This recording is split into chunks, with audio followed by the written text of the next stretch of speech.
উম্মতে মুহাম্মদী সাল্লাল্লাহু আলাইহি ওয়াসাল্লামের মধ্যে সর্বপ্রথম কে জান্নাতে প্রবেশ করবেন?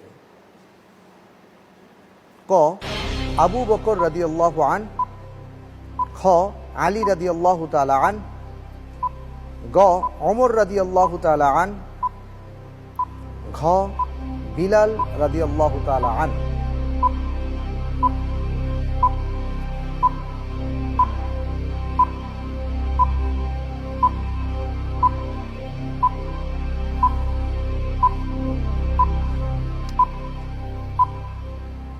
জি আলহামদুলিল্লাহ, আবু বকর রাদিয়াল্লাহু আনহুর মর্যাদাটা অনেক বেশি উম্মতের মধ্যে।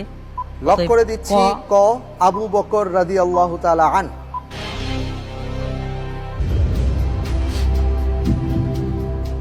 সঠিক উত্তর। আলহামদুলিল্লাহ, অত্যন্ত চমৎকারভাবে আপনি উত্তরটি দিয়েছেন।